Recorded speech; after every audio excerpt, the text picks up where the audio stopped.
নমস্কার বন্ধুরা, আপনারা দেখছেন দত্ত রান্নাঘর। আজকে আমাদের রেসিপি অনুষ্ঠান বাড়ির স্টাইলে আলু ফুলকপির ডালনা।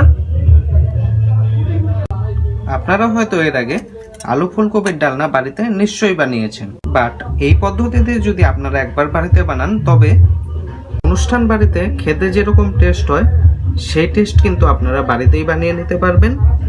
ফুলকপিগুলোকে প্রথমে ভাপ দিয়ে নেব জলের মাধ্যমে। ফুলকপির সাথে আলুগুলোকেও দিয়ে দিচ্ছি। এবার এগুলোকে ঢেকে দিচ্ছি।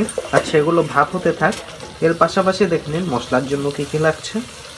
মিক্সির মধ্যে দিয়ে দিচ্ছি কয়েকটি আদা স্লাইস, 1 চা চামচের মতো গোটা জিরে, ঝাল ভুজে কাঁচা লঙ্কা, সামান্য একটু জল দিয়ে এগুলোকে পেস্ট করে নিন। এর সাথে লাগছে পোস্ত, আর সাথে 6 থেকে 7টি কাজু বাদাম। জল দিয়ে ভিজিয়ে রাখুন মিনিমাম 5 থেকে 7 মিনিট। এদিকে কিন্তু 3 থেকে 4 মিনিটের মধ্যে কপিগুলো ভাপ হয়ে গেছে। এবার এই কপিগুলোকে নামিয়ে নেব। কড়াইতে দিয়ে দিচ্ছি সরষের তেল 100 গ্রামের মতো। তেলটি গরম হয়ে গেছে, দিয়ে দেবো আলুগুলোকে। আলুগুলোর কালারটি আনার জন্য দিয়ে দিচ্ছি সামান্য হলুদ গুঁড়ো আর স্বাদ মতো নুন। আচ্ছা, এখানে আলুগুলোকে বেশি লাল করে ভাজার দরকার নেই, মোটামুটি 50 to 60% মতো ভেজে নিলেই হবে।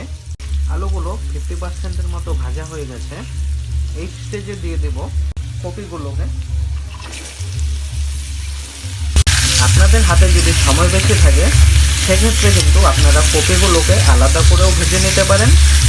আমরা এখানে একসাথেই ভেজে নিচ্ছি। 5 থেকে 7 মিনিটের মধ্যে কিন্তু আলু আর ফুলকপিগুলো ভাজা হয়ে গেছে। আচ্ছা, আশা করে দেখে বুঝতেই পারছেন আলুগুলোও কিন্তু পুরোপুরিভাবে ভাজা হয়ে গেছে। এবারে আলু ফুলকপিগুলোকে নামিয়ে নিন।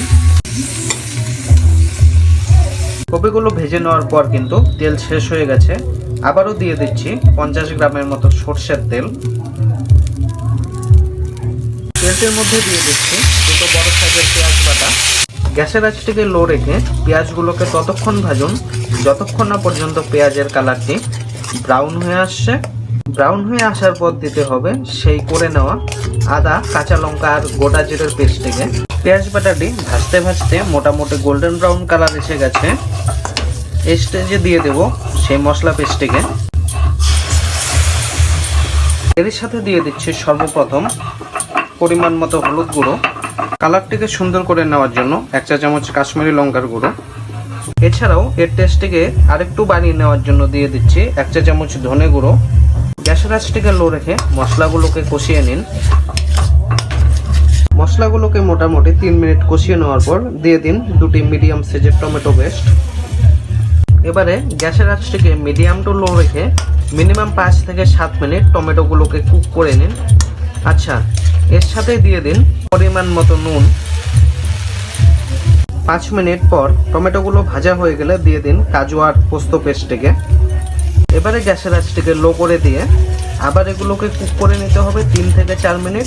তো মশলাগুলো খুব ভালো করে ভাজা হয়ে গেছে। এবারে দিয়ে দিচ্ছি আলু আর ফুলকপিগুলোকে। 1.5 থেকে 2 মিনিট মশলাগুলোকে আলু আর ফুলকপির সাথে একবার মিশিয়ে নিন। একবার ভালো করে মেশানো হয়ে গেলে ঝোলের জন্য দিয়ে দিন জল। জলটিকে দিয়ে একবার কপিগুলো মিশিয়ে নিন জলের সাথে।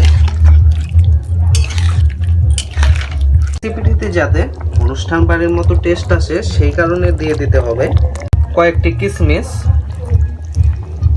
1 চা চামচ ঘি আর 1 চা চামচ গরম মশলার গুঁড়ো দিয়ে। দেখা হচ্ছে অন্য কোনো দিন অন্য কিছু নিয়ে। ভালো থাকবেন, সুস্থ থাকবেন।